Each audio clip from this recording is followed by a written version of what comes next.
Good afternoon class. इससे पहले वाली क्लास में इकोनॉमिक्स में कहाँ तक कराया था? बेरोजगारी स्टार्ट कर दिया था। देखो इकोनॉमिक्स क्या पढ़ा रहे थे? बेरोजगारी। इंग्लिश में क्या कहते हैं? अनएम्प्लॉयमेंट। एम्प्लॉयमेंट को कहते हैं रोजगार और अनएम्प्लॉयमेंट को कहते हैं बेरोजगार। सोचो बेरोजगार कौन है? दिमाग क्या कहता है कौन होगा बेरोजगार? बेरोजगार सब कहते हैं हम बेरोजगार हैं। क्या सब बेरोजगार हैं? नहीं। बेरोजगार की परिभाषा लिखना। बेरोजगार आयु 14 से ज्यादा, आयु 14 से ज्यादा, 14 से ज्यादा, 14 साल, 1 दिन, 2 दिन, 3 दिन, 14 से ज्यादा होनी चाहिए। ठीक, 14 से ज्यादा आयु हो, स्वस्थ हो। स्वस्थ हो। स्वस्थ में तुमको हर इंसान लगभग स्वस्थ दिखेगा, लेकिन हर इंसान जरूरी नहीं है स्वस्थ है। फिजिकली तुमको दिखेगा स्वस्थ है, लेकिन हो सकता है मेंटली डिस्टर्ब हो। समझ में आ रहा है? स्वस्थ का मतलब होता है physically and mentally fit person को क्या कहते हैं? स्वस्थ। समझ में आया? वैसा स्वस्थ होना चाहिए, फिजिकली मेंटली दोनों फिट होना चाहिए। 14 साल से ज्यादा हो, स्वस्थ हो। समझ में आया? दूसरा तो ये बता दिया। तीसरा योग्यता। योग्यता मतलब ज्ञान, स्किल वाला, पढ़ा लिखा, योग्यता हो। समझ में आ रहा है? क्या क्या होना चाहिए? देखो पॉइंट, एक तो 14 साल से ज्यादा हो, ठीक है, दूसरा स्वस्थ हो, और तीसरा योग्यता हो। समझ में आया? फिर चौथा देखो, क्षमता हो।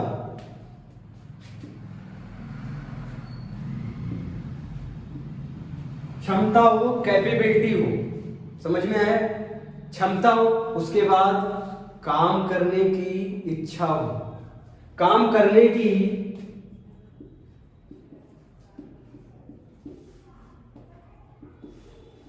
इच्छा हो। यहां तक क्लियर है? काम करने की क्या हो? इच्छा हो। ये सब जिसके पास है, लेकिन तब भी न्यूनतम मतलब एकदम कम रेट पे भी काम नहीं मिल रहा है। समझ में आया? वो कह रहा है कि 100 रुपए में पूरा दिन काम कर देंगे। दिख रहा है हेल्दी, पढ़ा लिखा है। समझ में आ रहा है? लंबा चौड़ा है, पढ़ा लिखा है, क्षमता है, काम करने की इच्छा है, 14 साल से ज्यादा है। समझ में आ रहा है? कह रहा है 100 रुपए में पूरा दिन काम कर देंगे भैया। लेकिन वो भैया क्या कह रहे हैं? हमको काम नहीं कराना है। फिर वो वापस घर चला आया, तब उसको क्या कहेंगे? उसको कहेंगे बेरोजगार। समझ में आया? परिभाषा समझ में आई बेरोजगार की? 14 साल से ज्यादा है, 14 साल से ज्यादा है, स्वस्थ है, योग्यता है, क्षमता है, काम करने की इच्छा है, लेकिन काम नहीं मिल रहा है। इधर लिखो, लेकिन काम नहीं मिल रहा, तब ये कहलाएगा कौन? गरीब नहीं, बेरोजगार।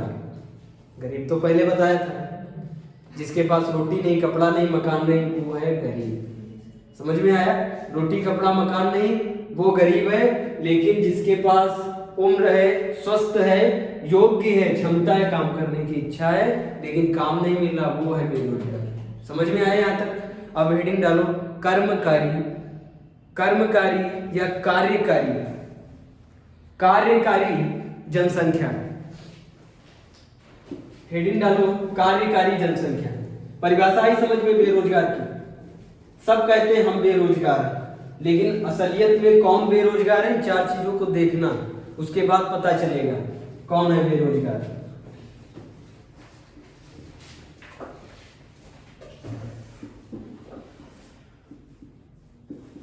कार्यकारी जनसंख्या। कार्यकारी जनसंख्या में 15 साल से ज्यादा या फिर 14 साल से ज्यादा, 14 साल से ज्यादा, 64 साल से कम। मैंने कहा 14 से ज्यादा लेकिन 64 से कम वाला इंसान। ऐसा ऐसा इंसान कौन है? हम है नहीं है? बताओ, 14 साल से ज्यादा है और 64 से कम है। समझ में आ रहा है? फिर देखो स्वस्थ, ये भी हम है। स्वस्थ है नहीं? 14 साल से ज्यादा, 64 से कम, स्वस्थ हो, कार्य करने की क्षमता हो, कार्य करने की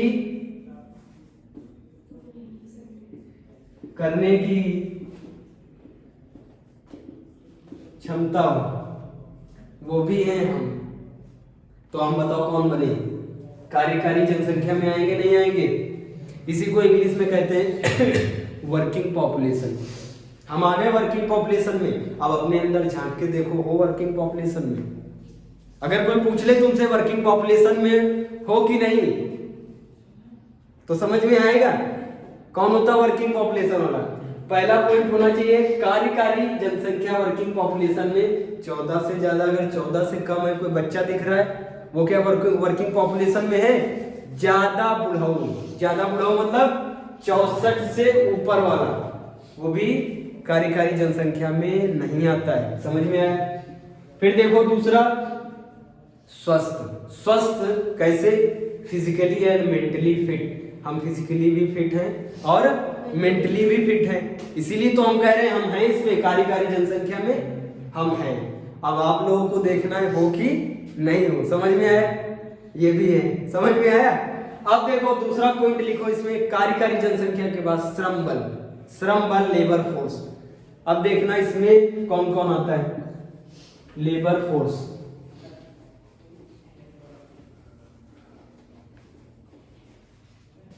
पूछा जाता है ऐसे ही दे देते हैं, श्रम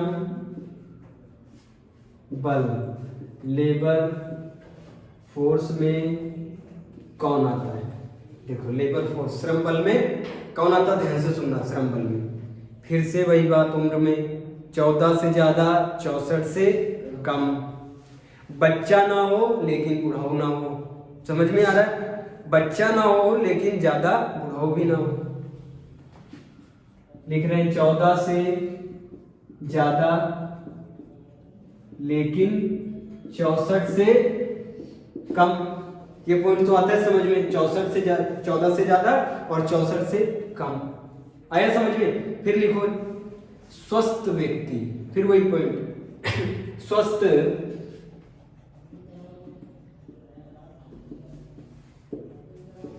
स्वस्थ व्यक्ति। वैसे वैसे पॉइंट है जैसे उसमें थे, देखना कहां पे दिक्कत है। स्वस्थ व्यक्ति जो कार्य करने की योग्यता और क्षमता के साथ इच्छा भी रखता हो। जो कार्य करने की योग्यता, फिर वही बात, योग्यता हो और इच्छा हो। समझ में आया? और क्या हो? क्षमता हो।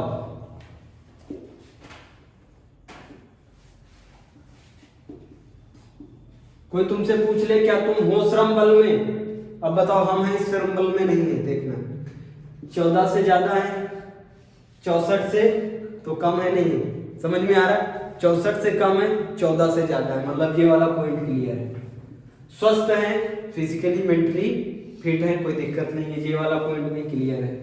योग्यता है, अरे है ना योग्यता, योग्यता भी है, ये वाला पॉइंट क्लियर है। इच्छा है, हाँ भाई काम करने की इच्छा है तभी तो पढ़ा रहे हैं, पढ़ाई भी तो, पढ़ाना भी तो कार्य करना है। इच्छा भी है और क्षमता नहीं दिख रही तुमको, पढ़ा कैसे रहे, क्षमता भी है। इसका मतलब सारे पॉइंट क्लियर है, तो हम किसमें हैं? श्रम बल में। समझ में आया? श्रम बल। अब देखो फिर एक पॉइंट डालो, ये सब कुछ, अरे ये सब कुछ हो श्रम बल में आता है लेकिन वो कार्य नहीं करता है। इन सब ये सारी क्वालिटी है उसमें, समझना। 14 से ऊपर है, 64 से कम है, स्वस्थ है, योग्य है, इच्छा है, क्षमता है, लेकिन काम नहीं करना चाहता अपने मन से। अपने मन से काम नहीं करना चाहता, वो कौन है? वो तुम लोग। समझ में आ रहा है? वो होते हैं स्टूडेंट। समझ में आ रहा है? 14 से ऊपर है, देखना अपनी, अब देखो तुम लोगों की बात कर रहे हैं, 14 से ऊपर हो, 64 से कम हो, क्लियर है? स्वस्थ हो नहीं हो, कोई इसमें है जो स्वस्थ नहीं है? हाँ, सब स्वस्थ है, फिजिकली मेंटली सब स्वस्थ है, ठीक है? योग्य भी है, पढ़ाई लिखाई कर रहे हो भैया, योग्य नहीं हो क्या? योग्य हो, इच्छा है क्या? नहीं है, क्षमता है लेकिन क्या नहीं है?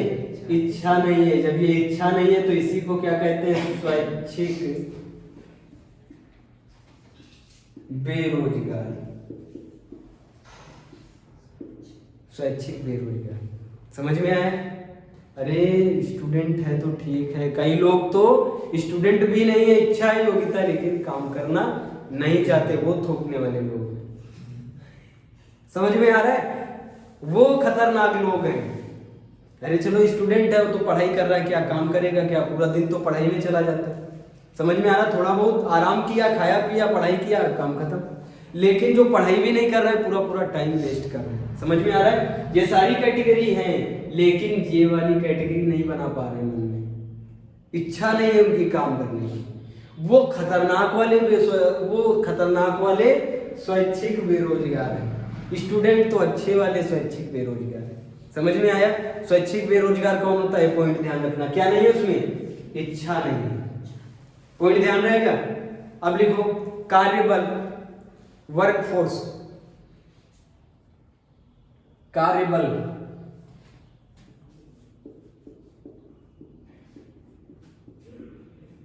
वर्कफोर्स,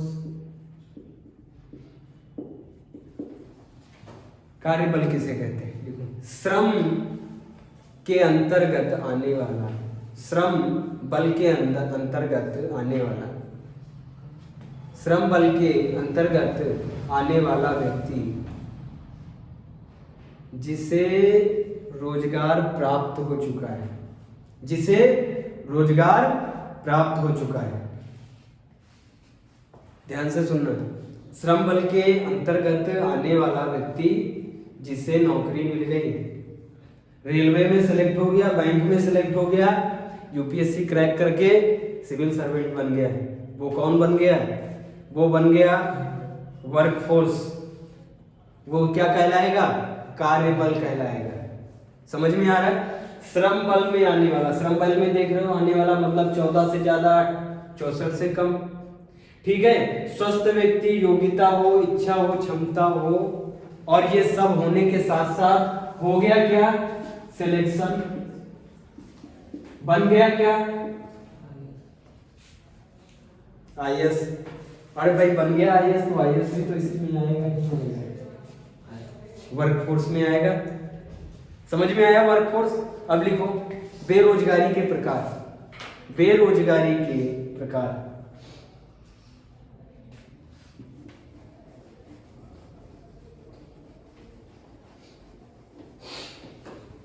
बेरोजगारी के प्रकार,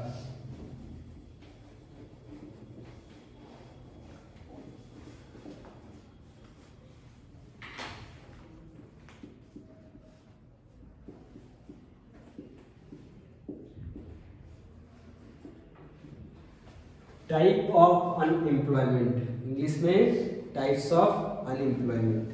पहला लिखो खुली बेरोजगारी, खुली बेरोजगारी, ओपन अनएम्प्लॉयमेंट। श्रम बल में आने वाले व्यक्ति, श्रम बल में आने वाले व्यक्ति, ध्यान से सुनना, अभी बताया था श्रम बल में आने वाले व्यक्ति को क्या मिल गया? सिलेक्शन। तो क्या बन गया? कार्यबल बन गया। श्रम बल में आने वाले व्यक्ति को क्या मिल गया? कार्य मिल गया, तो क्या बन गया? कार्यबल। लेकिन श्रम बल में, फिर इधर देख लो, श्रम बल में आने वाले व्यक्ति को कार्य नहीं मिला, सिलेक्शन नहीं मिला। जब सिलेक्शन नहीं मिला तो उसके पास दो ऑप्शन है, या तो वो जान दे दे और या फिर प्राइवेट नौकरी कर ले। दो ही तो ऑप्शन होते हैं उसके पास। जो तैयारी करता है उसके पास दो ऑप्शन होते हैं। जो तगड़ी तैयारी करता है उसको जो सिलेक्शन नहीं मिलता तो दो ऑप्शन होते हैं, या तो वो प्राइवेट नौकरी करे या फिर दुनिया से निकल ले। समझ में आ रहा है? लेकिन दुनिया से निकलना इतना आसान नहीं। इससे अच्छा क्या है, प्राइवेट नौकरी करे। प्राइवेट नौकरी करने गया, प्राइवेट वाले ने भी क्या कर दिया, इसको भगा दिया। फिर इसने कहा हमको न्यूनतम वेतन पे रख लो। न्यूनतम वेतन मतलब 10 रुपया 20 रुपया पे रख लो, पढ़ा लिखा है, योग्य है, क्षमता है, इच्छा है, सब कुछ है इसके पास। सिलेक्शन नहीं मिला, भाग के आया प्राइवेट नौकरी करने। प्राइवेट नौकरी भी नहीं मिल रही। समझ में आ रहा है? अब ये क्या कहलाएगा, ये आएगा खुली बेरोजगारी। इसका रिवर्स क्या होता है, श्रम बल का, खुली बेरोजगारी। खुली बेरोजगारी, श्रम बल में आने वाला व्यक्ति जिसे न्यूनतम वेतन पे भी कार्य नहीं मिल रहा है, उसे कहते हैं खुली बेरोजगारी। समझ में आई खुली बेरोजगारी? ये समझ में आया वर्कफोर्स। वर्कफोर्स के दूसरे हाथ पे, उल्टा हाथ पे कौन होता है, खुली बेरोजगारी। अरे भैया खुली बेरोजगारी तो है, योग्य है, शिक्षा है, स्किल है, क्षमता है, स्वस्थ है, सब कुछ है, कह रहे हैं 10 रुपए पे ही रख लो। 10 रुपए पे भी कोई नहीं रखने वाला। कह रहे हैं 100 रुपए पे भी काम कर देंगे पूरा दिन। कह रहे हैं अब जरूरत नहीं तुम्हारी, भाग जाओ यहाँ से। तो हम क्या चिल्ला चिल्ला के कहेंगे, अब आ गए क्या, खुली बेरोजगारी। ऐसा अगर आ जाए तो इंसान क्या चिल्लाता है, न्यूज भी लिखता है क्या, खुली बेरोजगारी इस राज्य में चल रही है। और ये खुली बेरोजगारी का कारण होता है अधिक जनसंख्या। जब पहले से बीटेक वाले बर्तन मांज रहे हैं होटल पे, तो कौन तुम्हारी सुनेगा, बीटेक वाले हो कि नहीं? समझ में आ रहा है भैया? भारत में दो प्रकार की शिक्षा आज से नहीं, बहुत पहले से चल रही, एक असली और एक, समझ में आ रहा है? कुछ लोग क्या करते हैं, सिर्फ कागज प्राप्त कर लेते हैं, ज्ञान नहीं होता उनके पास। अब वो लोग कागज लेके जाते हैं नौकरी मांगने कि हम तो हैं बीटेक, क्या कहते हैं, हम बीटेक है। बीटेक बड़ी बड़ी डिग्री होती है, समझ में आ रहा है? हम बीटेक हैं लेकिन ज्ञान तो नहीं है तुम्हारे पास। अगर ज्ञान होता ना तो उसी कॉलेज से ही प्लेसमेंट हो जाता किसी कंपनी में। समझ में आ रहा है? कई कंपनी वाले आते हैं प्लेसमेंट दिलाने, जब उनसे क्वेश्चन पूछते हो तो सबसे पीछे वाइवा में वो खड़े होते हैं। वो बताते हैं प्लेसमेंट वाले से कि हम सिर्फ आज बीटेक में आए हैं, पहले तो हम घर पे थे, खेत में पानी लगाए। समझ में आ रहा है? लेकिन प्राइवेट में पता क्या होता है भैया, गवर्नमेंट उनको एक एक बच्चे का 5-5 लाख रुपए देती है। समझ में आ रहा है? ये कॉलेज वालों की गलती। कॉलेज वाले क्या करते हैं, कहते तुम भैया हमारे पास बीटेक कर लो ना तो हम तुमको 10,000 रुपए देंगे। जो बीटेक करवाने ले जाता है बच्चे को, उसको मिलते 10,000 रुपए। पकड़ के लाओ मुर्गा, 10,000 रुपए तुमको देंगे, क्योंकि उनका 5 लाख का प्रॉफिट है, 10,000 तुमको दे देंगे। फिर उसको समझाते, कहते हैं कॉलेज आके क्या करोगे, घर का काम धाम देखो, जब कोई आएगी टीम क्या करने, जांच करने, उस दिन चले आना बस।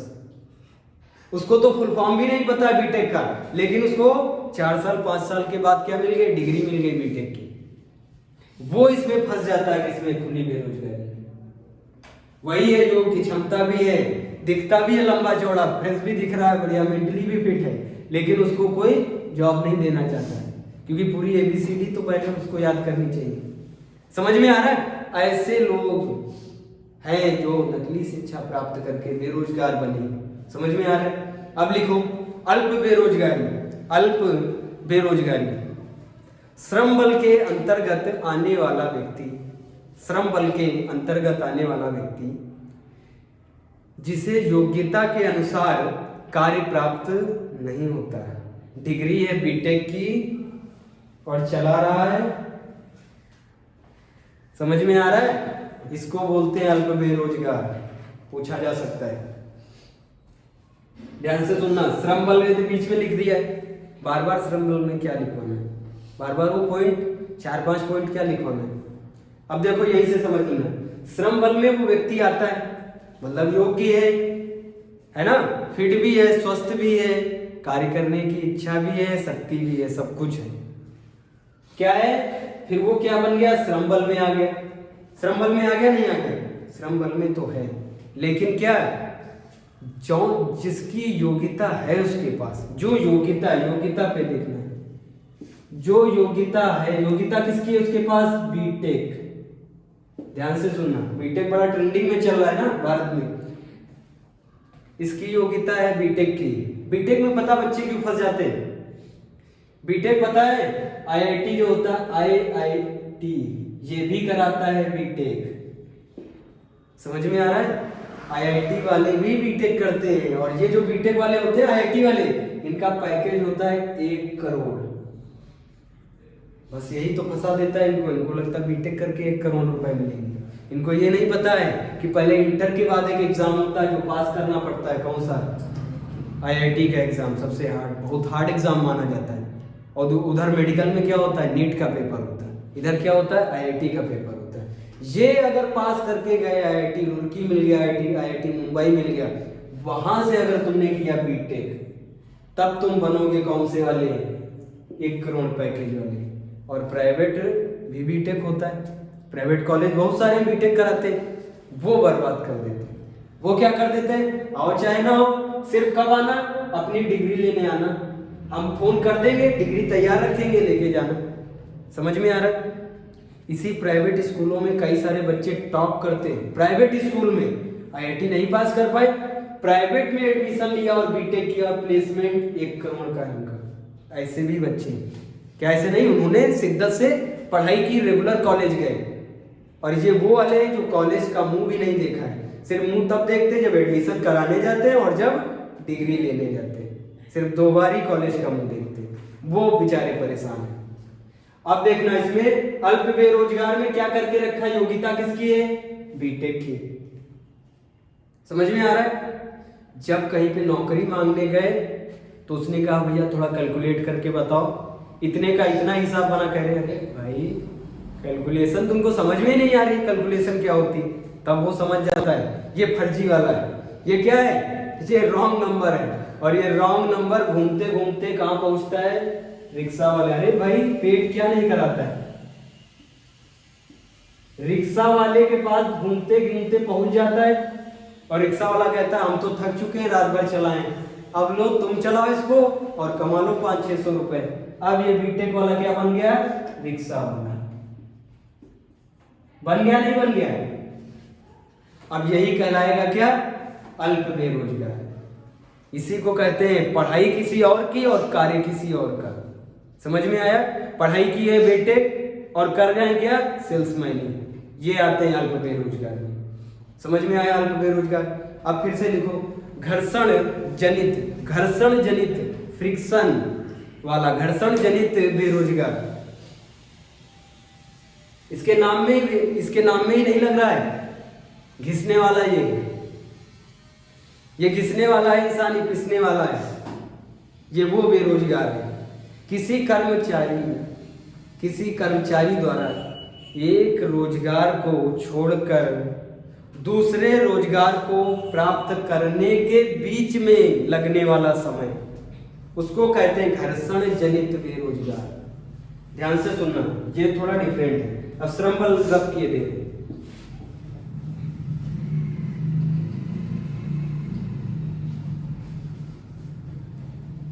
ये वो हैं जो तुमको दिखेंगे आज कोट पैंट पहन के घर से जा रहे हैं, आज रोजगार है। और फिर तुमको किस में दिखेंगे? 4 दिन के बाद घर के बाहर बार बार कुल्ला करते हुए दिखेंगे।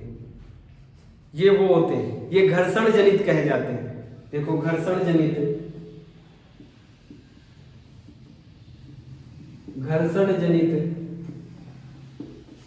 बेरोजगार। घर्षण जनित में क्या होता है? एक जॉब मिल गई इनको। जॉब कितने दिन के लिए मिली? 2 महीने के लिए। 2 महीने इन्होंने जॉब की। ध्यान से सुनना, 1 साल में 2 महीने इन्होंने जॉब की। उसके बाद 3 महीने जो कमाया है उसी को खाया है। ध्यान से सुनो, ये 2 महीने जॉब कर रहे हैं, वर्किंग फोर्स में है 2 महीने तक, लेकिन 2 महीने के बाद जॉब छूट गई। 3 महीने जो घर पे बैठे हैं इसी में इनके साथ क्या हो रहा है, घर्षण हो रहा है, इस वाले अंतराल में। समझ में आ रहा है? इस वाले अंतराल को क्या कहते हैं, घर्षण जनित बेरोजगार। अभी तो ये रोजगार था 2 महीने तक, लेकिन 3 महीने में क्या हुआ, इसका कोई रोजगार ही नहीं इसके पास। अब ये क्या हो रहा है, घर पे घिस रहा है। घर पे घिस रहा मतलब घर पे लड़ाई कर रहा है। जब रोजगार नहीं होता है, जब काम नहीं होता, तो घर वाले भी लड़ाई करते हैं। समझ में आया? अरे किसी चीज का बार बार तुम चेहरा देखो, तुम्हारे गुस्सा आने लगेगी। अब वो इधर उधर से आ रहे, बार बार देखेंगे, कोई कुछ कहेगा, कोई कुछ कहेगा, तो लड़ाई होगी। इसकी इसीलिए इसका नाम क्या रखे, घर्षण जनित बेरोजगार। ये 3 महीने क्या होगा, घिसेगा, उसके बाद फिर 2 महीने की जॉब, फिर 3 महीने, फिर 2 महीने की जॉब, फिर 3 महीने, ऐसे करके इसको क्या बोलते हैं, घर्षण जनित बेरोजगार। ये डालो, लिख लो फटाफट। यहां तक कोई दिक्कत? सब क्लियर है एकदम? कोई दिक्कत किसी को? अब डालो हेडिंग मुद्रा। मुद्रा मतलब पैसा, पैसा मतलब मनी। बॉलीवुड में कई सारे सॉन्ग है, नहीं पैसे के ऊपर बहुत सारे सॉन्ग हैं। अक्षय कुमार तो इस पे कई सारे सॉन्ग भी बनाता है नहीं, मुद्रा वाला। अब इसकी हेडिंग डालो मुद्रा, मनी। सब पैसे का तो खेल है।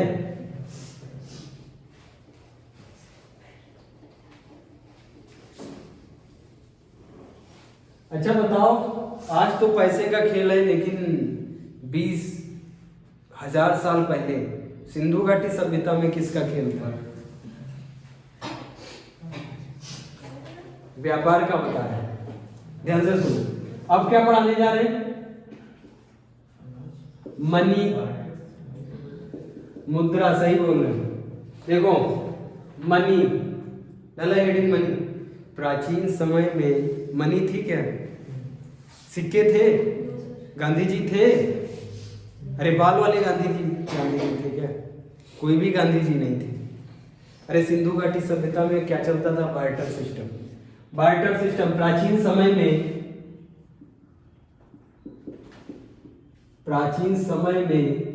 मुद्रा ना चल के क्या चलता था, वस्तु ही बदली जाती थी एक दूसरे से।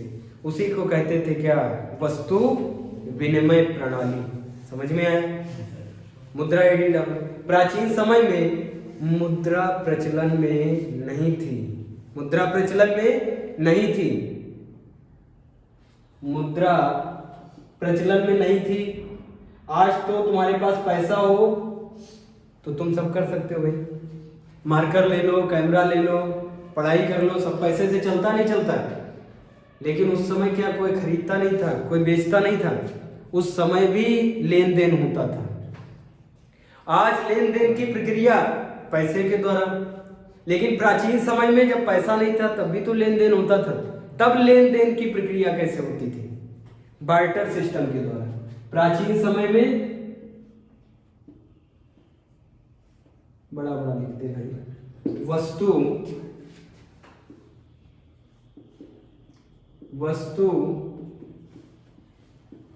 विनिमय, इंग्लिश में क्या कहते हैं इसको, बार्टर सिस्टम। याद रहेगा बार्टर सिस्टम। बार्टर सिस्टम में क्या होता था, देखो इसमें एक ध्यान देने वाली बात है, तो कॉमन हो गया ना बार्टर सिस्टम, तो बच्चे को याद है। आजकल पेपर में बार्टर सिस्टम से क्यों पूछेगा। बार्टर सिस्टम से ज्यादा ध्यान देने वाली बात ये है, डबल कोइंसिडेंस, दोहरी संयोगिता होनी चाहिए। ध्यान देना। मान लो मुद्रा नहीं चल रही, हम प्राचीन समय में खड़े हैं, सिंधु घाटी सभ्यता में खड़े हैं। समझना, सिंधु घाटी सभ्यता में खड़े हैं। हमको बदलना है, डस्टर को मार्कर से बदलना है। डस्टर को, तुम्हारे पास क्या है, डस्टर है, हमारे पास क्या है, मार्कर है। हमको डस्टर की जरूरत है और तुमको इस मार्कर की जरूरत है। समझ में आ रहा है? तुमने कहा हमको डस्टर दे दो, तो हमने कहा तो हमको क्या दे दो, मार्कर दे दो। ध्यान से सुनना, डबल कोइंसिडेंस समझाने जा रहे हैं। हमारे पास मार्कर है, तुम्हारे पास क्या है, डस्टर है। तुमको मार्कर चाहिए हमसे, हमको तुमसे डस्टर चाहिए। समझ में आ रहा है? लेकिन बात ये है, अब यहाँ पे वैल्यू तो देखी जाएगी, नहीं देखी जाएगी। मार्कर कितने का आता है, 20-25 रुपए का। डस्टर भी कितने का आता है? 20-25 रुपए का।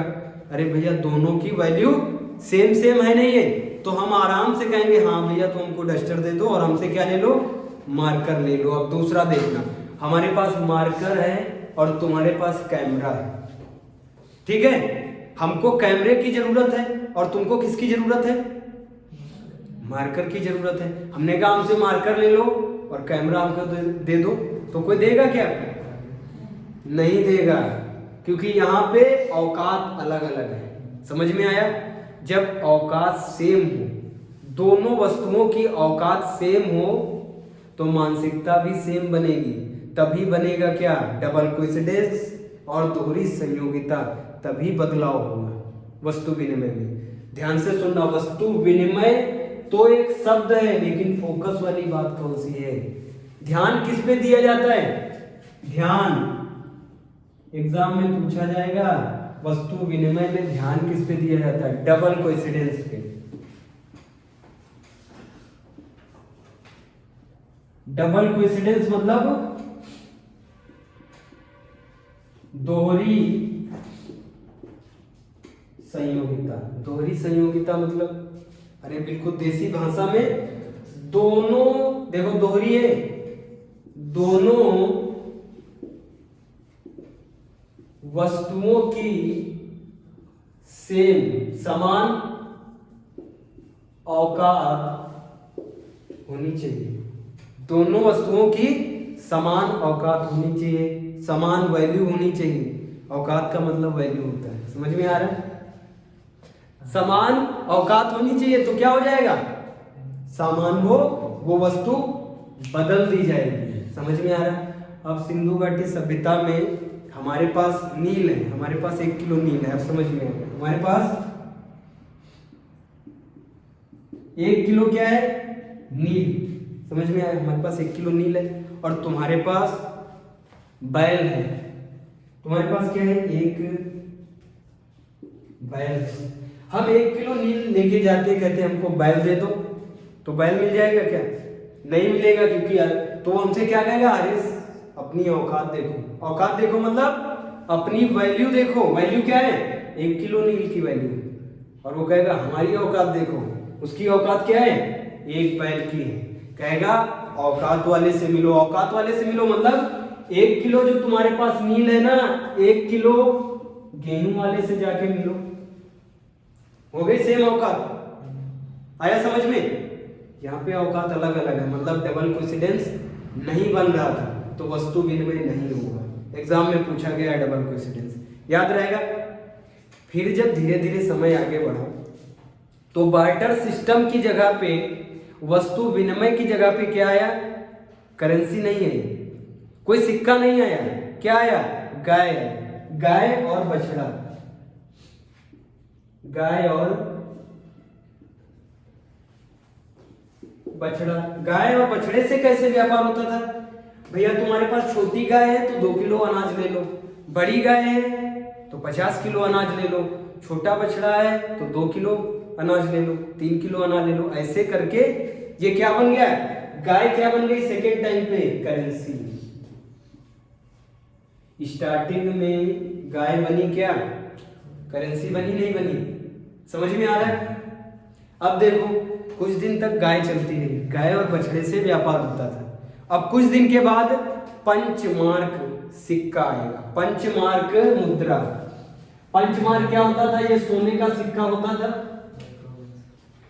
ये सोने का सिक्का है और इसपे पंच, ये होती पंच, इस पे पंच लगा दिया ऐसे करके, पंच का एक चिन्ह बना दिया। इसको क्या कहते हैं? पंच मार्क मुद्रा। ये प्रचलन में आई सेकेंड टाइम पे। गाय के बाद प्रचलन में सबसे पहले जो मुद्रा प्रचलन में आई, मुद्रा का मतलब जिससे हम लोग लेन देन करते हैं। समझ में आ रहा है? जिसकी कुछ ना कुछ वैल्यू होती है, जिससे हमारी समस्याओं का समाधान हो सकता है, उसको कहते हैं रुपया मुद्रा। समझ में आया? अब वो सबसे पहले कौन सी है? धातु। किस धातु की? सोना था धातु। और क्या है इस पे? मार्क कौन सा है? पंचमार्क है। पंचमार्क मुद्रा बोलते हैं, सबसे स्टार्टिंग में है। ठीक है। उसके बाद अब आएगी कौन सी, सोने की मुद्रा आएगी। ये सोने की मुद्रा है, लेकिन इसको सोने की मुद्रा कंसीडर ना करके इसका नाम क्या कहते हैं, इसको पंचमार्क मुद्रा, क्योंकि इसमें खरा सोना नहीं था, इसमें तांबा भी है, इसमें पीतल, सब मिक्स करके इसको बनाया है। समझ में आ रहा है? इसीलिए इसको क्या कहते हैं, पंचमार्क मुद्रा कहते हैं। अब आएगी सोने की मुद्रा। सोने की मुद्रा पूछा गया, सोने की मुद्रा सबसे पहले किसने चलाई? इंडो ग्रीक शासक ने। लिखो, इंडो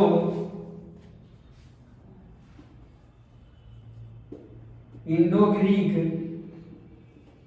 शासक।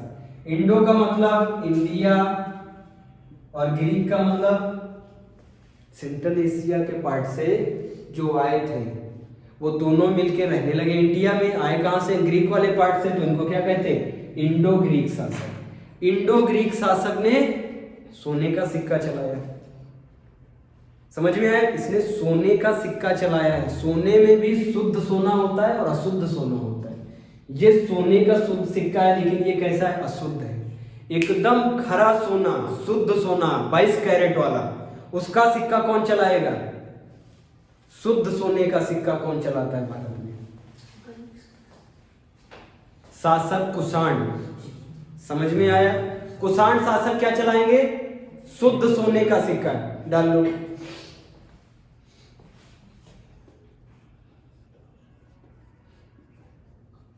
कुषाण शासक, एंशिएंट हिस्ट्री में अभी पढ़ाएंगे आगे। कुषाण शासक क्या चलाएंगे? शुद्ध सोने का, दोनों पे स्टार लगा लो, ये भी स्टार, ये भी स्टार। इंडो ग्रीक शासक ने सबसे पहले भारत में सोने का सिक्का चलाया, लेकिन 22 कैरेट वाला सोना, शुद्ध सोना किसने चलाया? कुषाण ने। समझ में आया? क्लियर है? नोट डाउन किया? अब लिखो, what is money. What is money मतलब मुद्रा क्या है? हेडिंग डाल, मुद्रा क्या है? ये सब नोट डाउन कर लिया? सबसे पहले स्टार्टिंग में प्राचीन समय में वस्तु विनिमय, वस्तु विनिमय के बाद गाय विनिमय, गाय विनिमय के बाद पंचमार्क, पंचमार्क के बाद सोने का सिक्का, सोने के सिक्के के बाद शुद्ध सोने का सिक्का। समझ में आया? अब तो आ गई भाई बात सिक्के वाली, आ गई मुद्रा वाली बात, तो अब जानने की जरूरत है नहीं है कि आखिर क्या है मुद्रा। हेडिंग डालो, व्हाट इज मनी।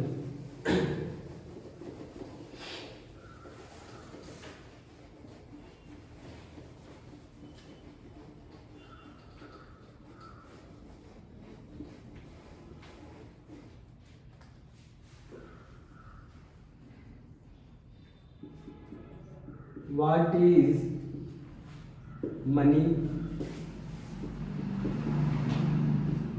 मुद्रा क्या है? Question mark. ध्यान से सुनना, मुद्रा क्या है?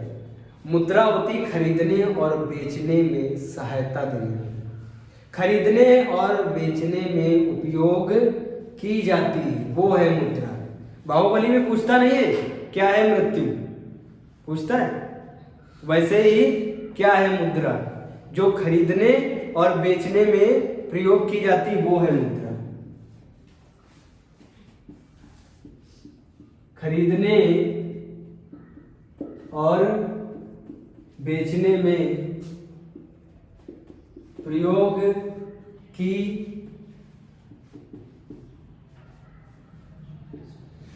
जाती है, वो है मुद्रा।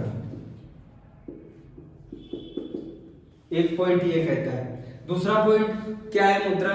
जो जरूरतों को पूरा करे, वो है मुद्रा। जो जरूरतों को पूरा करे, वो है मुद्रा। जो इमरजेंसी में काम आए, वो है मुद्रा। समझ में आया? जो किसी चीज की वैल्यू बताए, वो है मुद्रा। किसी चीज की वैल्यू मतलब अरे भैया मार्कर 20 रुपए का है, पड़ा होगा कोई नहीं उठाएगा, समझ में आ रहा है। लेकिन अगर 1 लाख की चीज पड़ी, 1 लाख की चीज हमने कहा, 1 लाख मतलब उसकी वैल्यू है ना कुछ ना कुछ, तो इंसान तुरंत उठा लेगा। इसका मतलब औकात भी बताती है मुद्रा। लोग कहते नहीं कहते तुम्हारी क्या औकात है। अगर कोई बड़ा इंसान होता है तो उससे कोई नहीं कहता तुम्हारी क्या औकात है, क्योंकि वो जानते हैं उसके पास है मुद्रा ज्यादा, वो बड़ा इंसान है, इसीलिए उससे कोई कहता क्या है मुद्रा, नहीं कहेगा क्या है तुम्हारी औकात। जो छोटा इंसान होता है उससे सब कहते हैं क्या है तुम्हारी औकात। समझ में आया। तो आप हेडिंग डालो क्या है मुद्रा की औकात। अच्छा टाइम हो गया, कल पढ़ाएंगे क्या है मुद्रा की औकात।